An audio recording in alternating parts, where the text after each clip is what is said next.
Pada tahu kan ya, viralnya Fajar Sad Boy itu jadi bahan perdebatan orang-orang di sosial media.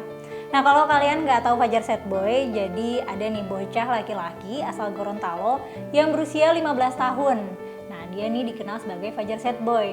Dia bisa viral kayak sekarang itu dari video TikTok dia nangis-nangis karena habis ditolak perjuangannya sama cewek yang dia suka.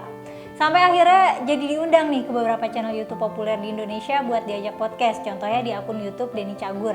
Dan gak cuma di YouTube, Fajar juga diundang ke salah satu program TV nasional. Seviral itu emang. Nah, yang bikin dia makin banyak disorot orang itu adalah dari cara dia ngobrol dan ngejawab pertanyaan orang-orang yang jawabannya tuh dia suka jawabnya tuh gak nyambung. Kayak bijak tapi nggak nyambung. Biasanya kalau diundang di acara-acara gitu dia bakal cerita nih tentang dia ditinggalin cewek yang dia sayang, saking sedihnya sampai dia tuh sering nangis kalau ditanya soal kisah cinta dia. Nah, menariknya tuh karena dia tuh kayak masih 15 tahun tapi sad boy banget.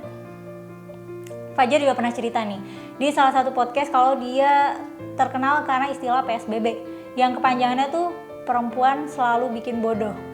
Nah, cerita patah hatinya ini jadi sesuatu yang bermakna buat dia sampai dia ngasih pesan ke anak-anak di luar sana supaya bisa ngelupain masa lalu biar dapat masa depan yang lebih baik. Fajar nih emang kalau ngomong tuh kayak puitis gitu, tapi ya puitis aja sih. Kalau kata anak Jaksel, quotable kali ya.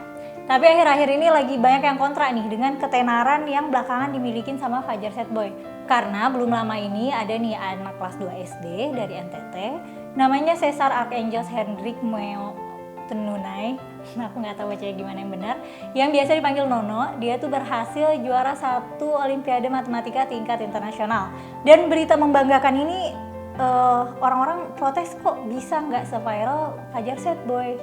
Dari informasi yang ada di internet, Nono berhasil ngalahin 7.000 peserta lainnya dari berbagai negara di Olimpiade Internasional. Selain itu, Nono juga satu-satunya perwakilan dari Indonesia. Hebat banget kan? Karena ini nih, jadi banyak yang mulai kontra dengan ketenaran Fajar. Sebenarnya orang-orang bilang apa aja sih? Simak selengkapnya bersama aku Mela, hanya di Geolive Pro Kontra.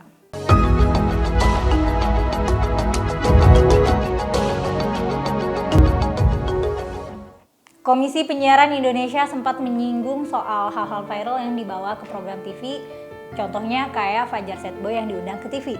Nuning Rodia selaku Komisioner KPI Pusat Bidang Kelembagaan mengingatkan supaya konten-konten viral di sosmed itu jangan sampai cenderung bikin penyakit sosial terus dibawa ke TV. Menurutnya, kalau yang viral di media sosial itu positif ya nggak apa-apa dibawa ke televisi. Tapi kalau yang negatif seperti eksploitasi anak, bully-membuli, mandi lumpur demi dikasih gift, yang kayak di TikTok itu nggak usah deh dimunculin di televisi, atau istilah lainnya tuh jangan dikasih panggung. Sementara itu, menurut Mulyo Hadi Purnomo selaku Ketua KPI Pusat memberikan saran kalau sesuatu yang viral di sosial media dimunculin di televisi ya harus dipertimbangkan sama norma sosial yang ada.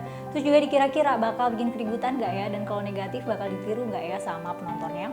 Lalu juga pendapat lain datang dari anggota Komisi 10 DPR fraksi Partai Gerindra yaitu El Nino M. Hussein Mohi. Dia bilang kalau ilmu pengetahuan dan akhlak yang dianut oleh sistem di negara ini tuh udah melenceng. Salah satunya kayak viralnya Fajar Sad Boy itu kok bisa sampai lebih viral daripada prestasi-prestasi membanggakan dari anak-anak sekolah tanah air. Dia juga merasa bahwa pendidikan di Indonesia tuh udah nggak sesuai jalannya, dan menurutnya pendidikan itu berakal pada akhlak dan ilmu, jadi nggak cuma ilmu aja. Nggak cuma dari Partai Gerindra aja nih yang buka suara soal viralnya Fajar yang melebihi Nono yang menang Olimpiade Internasional. Dari Partai PSI meminta supaya media, terutama para podcaster terkenal di Indonesia, itu untuk lebih banyak mengangkat soal anak-anak Indonesia berprestasi di level nasional ataupun internasional. Mary Silvita yang merupakan juru bicara DPP PSI ini melihat bahwa para YouTuber ataupun program TV sangat amat jarang menampilkan prestasi anak-anak di Indonesia. Malah yang tampilin tuh yang viral di sosial media aja, padahal gak ada poin atau minim poin positifnya. Contohnya pencapaian Nono yang berhasil menang Olimpiade lawan 7.000 anak dari seluruh dunia, menurut Mary, dia tuh nggak dapat attention dan nggak ter-highlight lebih dari Fajar. Jadi nggak lazim ya, yang bagus-bagus malah ketutupan sama berita-berita viral di sosmed yang sebenarnya nggak ada gunanya gitu. Harusnya kan anak berprestasi itu dapat exposure yang besar supaya bisa menginspirasi anak-anak lain. Tapi yang overexposure malah anak kecil yang galau karena cinta gitu.